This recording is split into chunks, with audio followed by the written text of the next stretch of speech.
Nice to be home. I don't know why I feel compelled to tell you this, but I do. During our last break, I went up to my car and hang on. Yeah, make yourself comfortable. Yeah. And had. Maybe I'm having another one now. Did it move back? That's Jerry saying hi. Thank you. Well, that's a perfect lead-in because I ran up to my car and had a Jerry moment.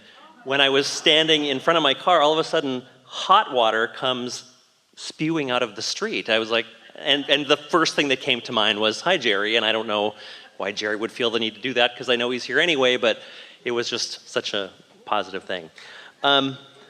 Anyway, so my question, I've had so many questions and I'm trying to just sort them out and figure out. Today's been a good day, have you noticed? Today's been a great day, yeah, and it's been really powerful. When I first bought my ticket this week, I had a bunch of questions, and then life happened, and I had some more questions that changed into those questions. And so that brings me, I guess, to the question I want to ask you. Over the past few weeks, I've been repeating the mantra you teach of no matter where I'm going, no matter what I'm doing, no matter who I'm doing it with, it's my dominant intent to see what I want to see. And then this week, what I saw was a friend and a former coworker who was younger than me and unexpectedly made his transition. And I know what I know. I know a lot of what you've said here this morning, and it still was like a punch in the gut. All right, so describe the emotion. Grief, sadness. Insecurity. Not so much. I think because we're not wanting to put emotions in your belly. Grief and sadness and loss. Yes, absolutely. Loss.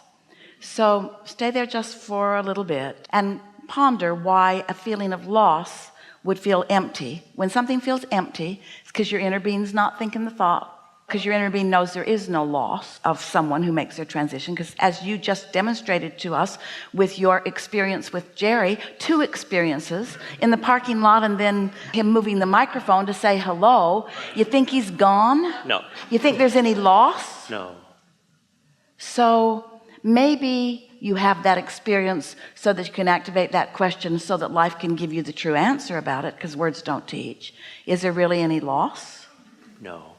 I think what I was reacting to, the way I found out about it was through social media, and it was my friends, our mutual friends had posted this person passed away, and so perhaps I was responding to their grief as well, but I also know that's got to be mine. If I'm because there's no assertion. There's no assertion. There's only attraction, and so you rendezvoused with this experience of this person making their transition. This is going to be meaningful on so many levels. So first we want to start with the person who made their transition, who, it is our promise to you, is feeling no loss. Right. So when you focus upon that person and see them as gone, isn't it logical that you would feel the emptiness of what is really true? Because it's totally inaccurate, yes. Because it's totally inaccurate. So your emotion was about your perspective, not about anything that happened, which is always the case. You think that the emotion that you're having is because of something that someone is doing, but it never is. It's because of your perspective of what they have done.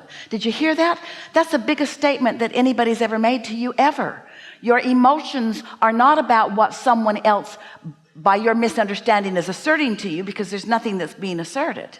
It's your perspective of what's happened. So your perspective of this was that this person made an early departure and didn't want to go and is unhappy in going. We're taking it further than you would think, but that's the way most people think about those things. And your inner being is having none of it, and neither is the subject or the object of your attention. He's not having any of it either. Your rendezvous was with him, but you were trying to reach out to him by name and through action in the humaning form. You're trying to reach out to him in your thoughts on a vibrational wavelength to which he was no longer vibrating. So what you were met with was the absence of him, which is why he felt lost.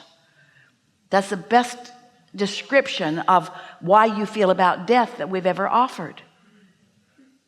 So it's logical. You think about them, you got the death announcement. So your humaning thoughts turn there.